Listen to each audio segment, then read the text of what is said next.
Hi friends, എല്ലാവർക്കും സുഖമാണെന്ന് വിശ്വസിക്കുന്നു. ഡെയിലി അപ്ഡേറ്റിലേക്ക് എല്ലാവർക്കും സ്വാഗതം. നാളെയും തുടർന്നുള്ള ദിവസങ്ങളിലും നിങ്ങൾ ശ്രദ്ധിക്കേണ്ട വളരെ പ്രധാനപ്പെട്ട കാര്യങ്ങളാണ് ഈ ഒരു വീഡിയോയിൽ വ്യക്തമാക്കുന്നത്. വീഡിയോ മുഴുവനായിട്ടും കാണുക.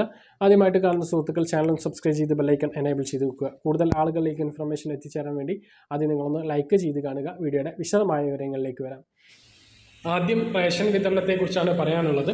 ഒക്ടോബർ മാസത്തെ റേഷൻ വിഹിതങ്ങൾ വിതരണം തുടങ്ങിയിട്ട് ഒരാഴ്ച പിന്നിടുകയാണ്. എല്ലാ വിഹിതങ്ങളും ഇപ്പോൾ റേഷൻ കടയിൽ എത്തിയിട്ടുണ്ട് എന്നാണ് അറിയാൻ കഴിഞ്ഞിട്ടുള്ളത്. ഓരോ റേഷൻ കാർഡിനും എന്തെല്ലാം ലഭിക്കും എന്നുള്ളത് നമ്മൾ മുമ്പ് വ്യക്തമാക്കിയതാണ്. നിങ്ങൾക്ക് അനുവദിച്ചിട്ടുള്ള ഭക്ഷ്യവിഹിതങ്ങൾ ഉടൻ പോയിട്ട് വാങ്ങണമെന്ന് ഓർമ്മിപ്പിക്കുന്നു.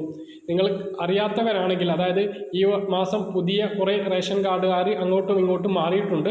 അപ്പോൾ ഈ മാസം അവർക്ക് പുതിയ റേഷൻ കാർഡിൽ എന്താണ് ലഭിക്കുക എന്നുള്ളത് പല ആളുകൾക്കും അറിയാത്തതുണ്ടാകും. അത് അറിയാത്തവരുണ്ടെങ്കിൽ ആ പഴയ വീഡിയോ ഒന്ന് പോയിട്ട് കണ്ടാൽ മനസ്സിലാകുന്നതാണ്. അപ്പോൾ എല്ലാ വിഹിതങ്ങളും പോയിട്ട് വാങ്ങുക.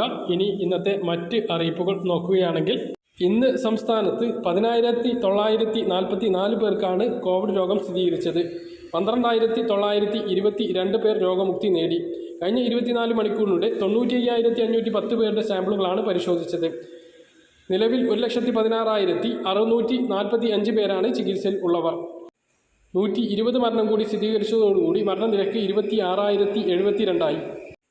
വളരെ പ്രധാനപ്പെട്ട ഒരു അറിയിപ്പ് വന്നിട്ടുണ്ട്. കോഴിക്കോട്ടെ KSRTC സമുച്ചയത്തിന് ബലക്ഷയം ഉണ്ട് എന്ന റിപ്പോർട്ട് വന്നതിനെ തുടർന്ന് കെട്ടിടം ഒഴിപ്പിക്കാൻ ഗതാഗത മന്ത്രി ഉത്തരവിട്ടിട്ടുണ്ട്. പോലീസിൻ്റെ വളരെ സുപ്രധാനമായിട്ടുള്ള ഒരു അറിയിപ്പാണ് ഇനി പറയുന്നത്. ഇപ്പോൾ നമുക്കറിയാം, നമ്മൾ മൊബൈൽ ഫോൺ ഉപയോഗിച്ച് പല പേയ്മെൻറ്റുകളും നടത്തുന്നവരാണ്. അപ്പോൾ നമ്മുടെ മൊബൈൽ ഫോണിൽ ഇൻ്റർനെറ്റ് സൗകര്യമില്ലെങ്കിൽ മറ്റുള്ള ആളുകളുടെ വൈഫൈ ഉപയോഗിച്ച് നമ്മൾ ഈ സേവനങ്ങളെല്ലാം ചെയ്യാറുണ്ട്. അത്തരം ആളുകൾ സൂക്ഷിക്കുക. മറ്റുള്ള ആളുകളുടെ വൈഫൈ ഉപയോഗിച്ച് നമ്മൾ ഇൻ്റർനെറ്റ് പ്രവർത്തിച്ച് ഓൺലൈൻ പേയ്മെൻറ്റുകൾ നടത്തുമ്പോൾ നിങ്ങളുടെ രഹസ്യ വിവരങ്ങൾ അവർ കൈപ്പറ്റാനും അതുമൂലം നിങ്ങൾക്ക് സാമ്പത്തിക നഷ്ടമുണ്ടാവാനും സാധ്യതയെന്നാണ് കേരള പോലീസ് ഫേസ്ബുക്ക് പോസ്റ്റിലൂടെ അറിയിക്കുന്നത്. സ്കൂൾ തുറക്കുന്നതുമായി ബന്ധപ്പെട്ടുള്ള സമ്പൂർണ്ണ മാർഗരേഖ വിദ്യാഭ്യാസ മന്ത്രി പുറത്തിറക്കി.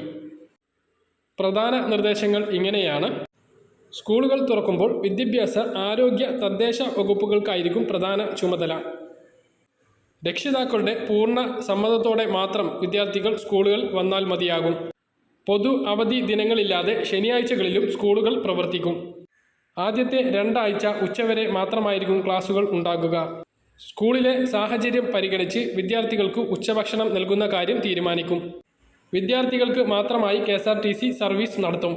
അധ്യാപക, അനധ്യാപക ജീവനക്കാരും സ്കൂൾ ബസ്സിലെ ജീവനക്കാരും 2 ഡോസ് വാക്സിൻ സ്വീകരിച്ചിരിക്കണം. കുട്ടികൾ ഒരു സ്ഥലത്തും കൂട്ടം കൂടുന്നില്ലെന്ന് അധ്യാപകർ ഉറപ്പുവരുത്തണം. ഓട്ടോറിക്ഷകളിൽ പരമാവധി 3 കുട്ടികളെ മാത്രമേ അനുവദിക്കൂ. വിദ്യാർത്ഥികൾക്ക് യൂണിഫോം നിർബന്ധമില്ല. സ്കൂൾ അസംബ്ലി തൽക്കാലം ഉണ്ടാകുകയില്ല.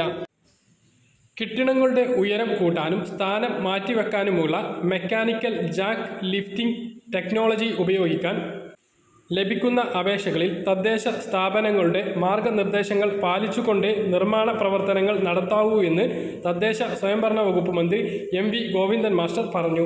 കേരള ഹൈക്കോടതിയുടെ നിർദ്ദേശപ്രകാരമാണ് തദ്ദേശ സ്വയംഭരണ സ്ഥാപനങ്ങൾക്ക് ഇത് സംബന്ധിച്ച നിർദ്ദേശം നൽകിയിട്ടുള്ളത് എന്നും മന്ത്രി വ്യക്തമാക്കി. ഈ സാങ്കേതിക വിദ്യ ഉപയോഗിക്കുമ്പോൾ കെട്ടിട നിർമ്മാണത്തിന്റെ സ്ട്രക്ചർ ആർട്ടിനേഷനിൽ മാറ്റം വരുത്തുന്നതിനാൽ കെട്ടിട നിർമ്മാണ പെർമിറ്റ് ലഭ്യമാക്കാൻ ചട്ടപ്രകാരമുള്ള എല്ലാ നടപടികളും പാലിക്കേണ്ടതുണ്ടെന്ന് അപേക്ഷകനും തദ്ദേശ സ്വയംഭരണ സ്ഥാപനത്തിലെ സെക്രട്ടറിമാരും ഉറപ്പുവരുത്തണം. നിലവിലെ കെട്ടിടത്തിൽ മാറ്റം വരുത്താനുള്ള അപേക്ഷകൾ ആവശ്യമായ പ്ലാനുകളും മറ്റു അനുബന്ധ രേഖകളും സഹിതം തദ്ദേശ സ്ഥാപനത്തിൽ സെക്രട്ടറിക്ക് അപേക്ഷ സമർപ്പിക്കേണ്ടതുണ്ട്.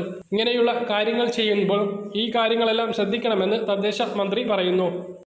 ഇത്രയും അറിയിപ്പുകളാണ് ഈ ഒരു വീഡിയോയിൽ നിങ്ങളുമായി പങ്കുവെക്കാനുള്ളത്. പറഞ്ഞ കാര്യങ്ങൾ കൃത്യമായിട്ട് മനസ്സിലാക്കണമെന്ന് വരുന്നു. ഇതുപോലുള്ള ഇൻഫർമേഷനുകൾ ലഭിക്കാൻ ചാനൽ സബ്സ്ക്രൈബ് ചെയ്ത് ബെല്ലൈക്കൺ എനേബിൾ ചെയ്ത് വെക്കുക.